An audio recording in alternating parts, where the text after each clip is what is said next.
Welcome back. So glad that you can join me today. Okay, we're talking about, you're thinking about putting your home on the market. You just have no idea where to start. And I can help with that. That's what I do. That's what I've been doing for the last 20 years, is helping people sell their homes. And that's what I want to do for you. So if you live in the Cincinnati market, inside, outside the 275 loop, I want the opportunity to chat with you. And you can get a hold of me. It's very, very simple. My phone number is pretty much everywhere you can see it. But SLOANSELLSHOMES.com. If you'd like to see a video of this radio show, you can go to Sloan Sells Homes Open House on YouTube, and you can see it. You can also see it on my website. We're going to be posting some of these. We're doing something a little bit different, and just trying to stay relevant. We all want to stay relevant as we get older. So if you go look at the video, don't mind the wrinkles. It's fine. You know what that is? That's just experience.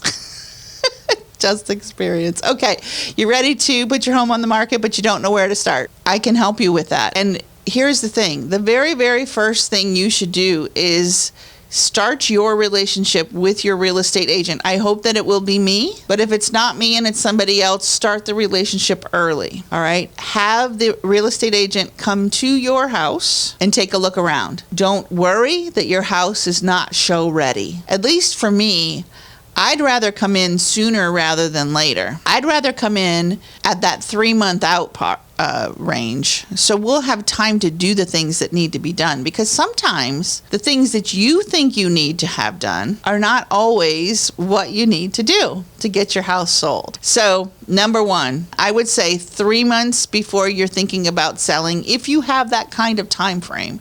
Now, if you're moving because of a job and it happens very quickly, okay, I get it.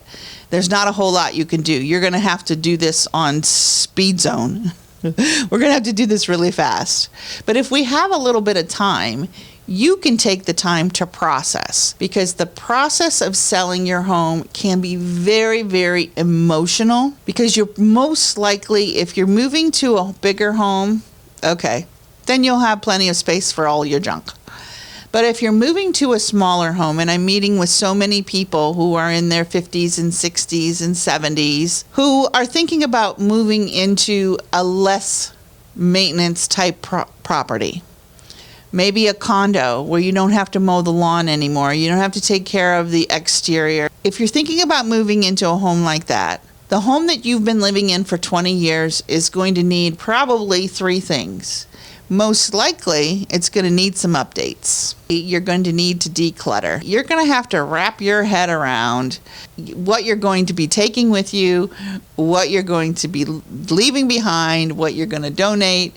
And you need to be very, very realistic about what you need. Recently, I had a seller who I worked with, and she was on a very tight timeline. She had lived in her home for 20 years, maybe even longer. And she had accumulated an awful lot of stuff. Well, over the years, she continued to accumulate stuff, but she was unable to keep up with the maintenance of the home. And so therefore, it was a home that she was comfortable living in, but she didn't get to all of the places in the home where she could clean properly. So getting this home ready for market, it was a huge undertaking. And it took family coming into town to help. It took me, my son.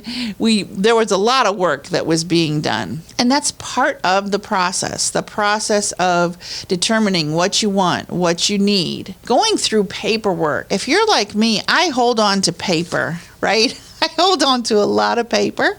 And oftentimes, that paper that I think I need in the future, I don't need, but it just accumulates. And so taking the time to go through and really, really determining what you really need and what you don't need. If it's older than a year, or if it's tax stuff, and you need to take the time to go ahead and go through your paperwork. That's not going to make a big dent in all of the extra stuff that you have, but it's part of the process. If you have the time right now and you're not planning to sell for the next 3 months, I hear a lot of people say, okay, I'm thinking about selling in the spring of 2025. Now is the perfect time, 100%, to meet with your real estate agent and go through what needs to be done. The first thing is going to be decluttering, and we talk about that. And you don't know what clutter is until Hurricane Michelle comes into your house. I'll do my best to put on a happy face. I promise.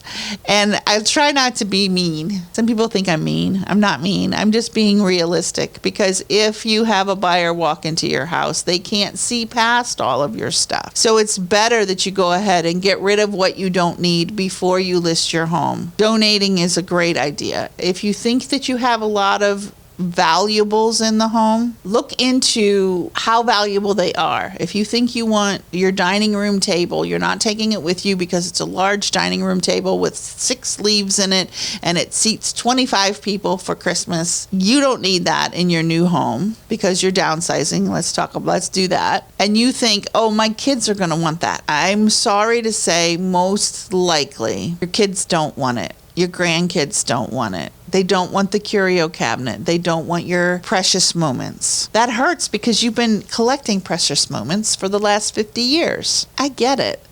But at the same time, you need to understand that we're going to be having to let go of some of those items that are near and dear to you, because when you move to your next home, or if you just box it up and say, I'll just put it in storage, it will sit in storage pretty much forever. And it will never come out of the box. So you have to decide. Again, I get it. This is really difficult. Selling your home is emotional. And a lot of us have been in our homes for a lot longer. And it's interesting because young people, I have found with my own kids who are in their 20s and early 30s, they don't collect as much stuff as we did. They would rather have experiences. And I love that way of thinking, that they would have experiences rather than collecting a lot of extra stuff that you enjoy for a moment. I mean, precious moments. Just think about those little figurines.